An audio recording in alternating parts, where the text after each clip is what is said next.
پرۆسەی خوێندن بۆ ساڵی نوێ خوێندنی 2023-2024 لە عێراق دەستی پێ کرد. خوێندنی کوردیش لە کەرکووک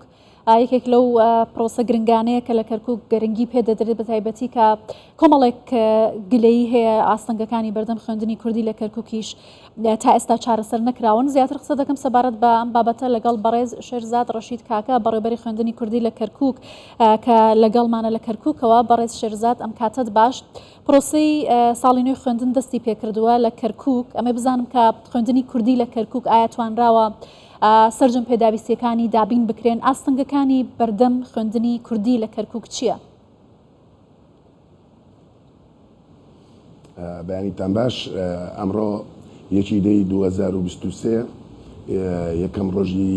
لێدانی یەکەم زەنگی دەستپێکی داوامە لە هەموو قوتابخانەکانی خوێندنی کوردی هاوتەریب لەگەڵ هەموو قوتابخانەکانی عێراق.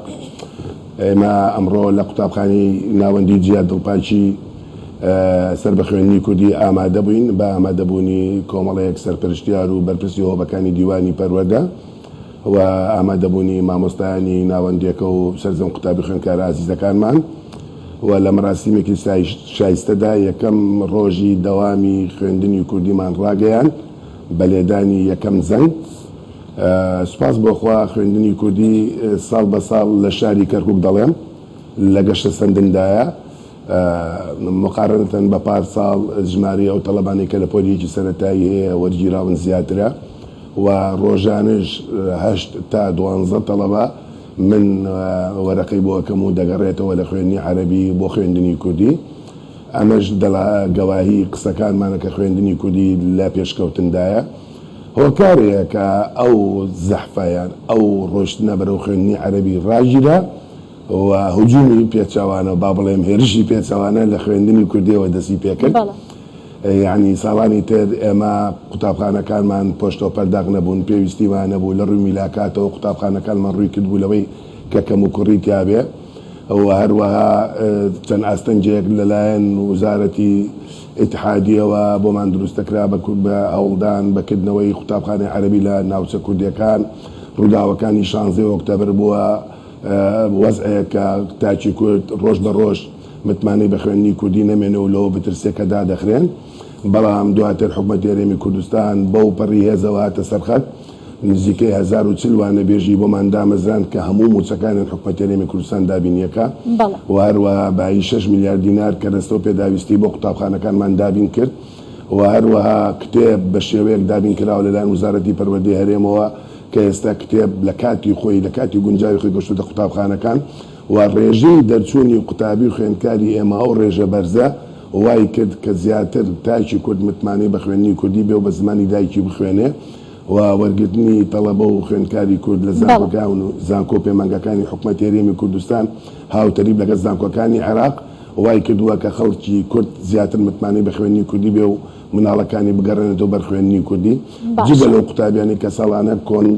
کۆنستانتەوە تا تابەتە وەرێگرین ئەمساڵ لە خوێندنی عەرەبیشەوە تەڵەبەمان بۆ گەڕاوەتەوە بۆ خوێندنی کوردی. باشە بەڕێز شێرزاد، ئەوەی کە ئێستا بەڕێزت ئاماژەت پێکرد خوێندنی کوردی لە کەرکووک لە بەرەو پێشچووندایە، ئایا ئەوە لە ئاست چاوەڕوانی ئێوەدایە هەر چاوەڕێ دەکەن کە قوتابێکی زۆرتر لە خوێندنی عەرەبی بگەڕێتەوە بۆ کوردی؟ ئەمە پێویستی بە چییە؟ ئایا ئەو پێداویستیانەی کە دابین دەکرێن ئەو هاندانەی کە هەیە لەلایەن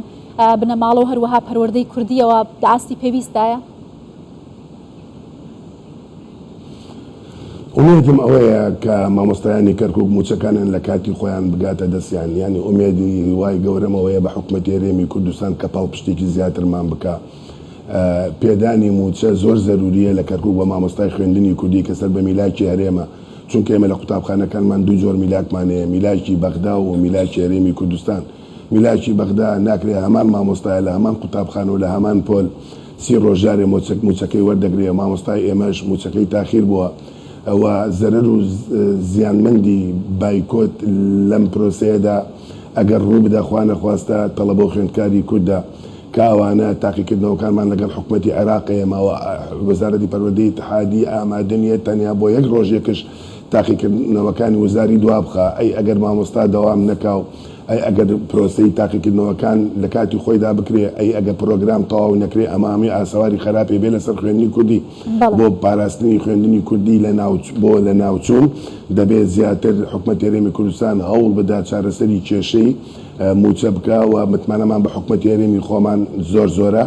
و پشتیوانی دەکەین و ئێستاش ئەمڕۆ مامۆستایانی خوێندنی کوردی بەو پەڕی جوامێرانە و مەردانە قۆڵی خۆیان لێ هەڵماڵیەوە لە قوتابخانەکانە یەکەم زەنگی دەوامیان لێدا و قوتابی خوێندکاری خۆیان بەجێنێشت و بەردەوام شەبین لەو پرۆسەیە و هیوادارین کە موچەش چارەسەر بکرێ و هەنگاوەکانی حکومەت سەر بگرێ و ئەم کێشانە لەگەڵ حکومەتی اتحادی چارەسەر بکە و موچەی مامۆستایان و فەرمانبەرانی خوێندنی کوردی لە کاتی خۆیدا بگاو تاوەکو ئەو ئاستەنگ و بەربەستەش لە بەردەمان نەمێنێ و دڵنیاتانەکەم دڵنیە هەموو تاکێکی کوردەکەم لە هەرێمی کوردستان کە چاوی لەسەر کەرکووکە و هەموو دانیشتوانی کەرکووک ئەو ئامارانەی باسی لێوە دەکەین بابێن سەردانی وە بێ میلاکاتمان بکەن کە بزانن چەند ڕۆژانە چەند تەڵەبە لە خوێندنی عەرەبیەوە دەگەڕێتەوە بە خوێندنی کوردی هەموو ئامارەکانمان لەلایە مدیری قوتابخانەکانمان شایەدیەوە دەدەن و ئەمەش گەوایشی گەورەی بۆ قسەکانمان کە خوێندنی کوردی بەرەو پێش دەچێت. باشە بەڕێز شێرزاد لە کۆتاییشدا مەوێ بزانم کە لە کاتێکدا کە حکوومەتی عێراق بەرپرسیارە لە خوێندن لە کەرکووک بەگشتی حکوومەتی هەرێمی کوردستان پاڵپشتی خوێندنی کوردی لە کەرکووک دەکات تا چەند دەتوانراوە ئەم پاڵپشتیانە بۆ هاوڵاتیانی کوردی کەرکووک و بۆ قوتابیانی کوردی کەرکووک هاندەر بن بۆی کە زیاتر و لە خوێندنی کوردی بکەن ئەو قوتابخانانەی کە ئێستا پێما زیاتر لە 550 قوتابخانە بۆ خوێندنی کوردی لە کەرکووکن ئایا ئەوانە بەسن بۆی کە خوێندن لە کەرکووک بە شێوازی خوێندنی کوردی بەردەوام بێت یا ئێوە داخوازی دیکەتان لە حکوومەتی هەرێمی کوردستان هەیە؟ سەبارەت بە بیناسازی قوتابخانەکان ئێمە تەنسیقی باشمان لەگەڵ هۆبی بەشی بیناسازی لە پەروەردەگشتی مرکزی و حکوومەتی عێراق بینایەکان عایدیە تێگەڕێتەوە بە حکوومەتی عێراق و ساڵانە پلانی خۆمان پێشکەشەکەین بۆ دروستکردنی قوتابخانە و باخچە ئەگەر بڵێ کە مکوڕیتیانیەتایەتی بۆ نمونە ئەمڕۆ سەردانی ناوەندی جیاد دڵپاتمان کردووە لە ڕووی بیناسازی قوتابخانەکە بێعیبە و ئێمە یەکەم زەنگی دەوامان لەوە گەڕەکاژار نشینە لێدا بەڵام کاتێکە گەشتمە بەردەم قوتابخانەکە بینیم ئەو ڕێی کە دەچێت بۆ قوتابخانەکە تەبلیغ نییە بەردەمی قوتابخانەکە کۆنکریت نەکراوە بەڕێوەبەری قوتابخانەکە معاناتی لە کۆمەڵی پێداویستی لە ئاوە ڕۆوانە ئێمە دایم دەڵێن ئەگەر بێت و بیناسازی سەر بە حکوومەتی عێراق بێ و ئەوان پێی هەڵسن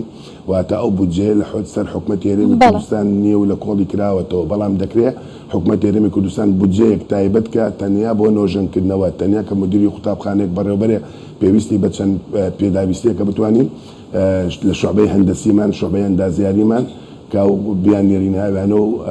تاکو دەرخستەی تایبەتی بۆ بکەن و ئەو قوتابخانانە نۆژەم بکەنەوە باشی بکەنەوە قوتابخانە تەسەوڕ کە لەوانەیە بە 2 میلیۆن دینار بتوانێت چاک بکرێتەوە باش بکرێتەوە بۆیە ئەو بودجێمان هیچ لەبەردەست نییە و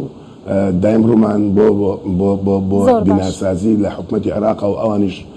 ناوی قوتابخانەکانەکەنە سڕەوە کەی سڕەمان بێ ئەو کاتە دێ و ئەمەش داواکاریەکە کە من ئارەستی حکوومەتی هەرێمەکەم لەو بوارە ئاوڕمان لێ بداتەوە. بەڵێ بەڕێز شێرزاد ڕەشید کاکە بەڕێوەبەری خوێندنی کوردی لە کەرکووک زۆر سپاس لە کەرکووکەوە لەگەڵمان بووی.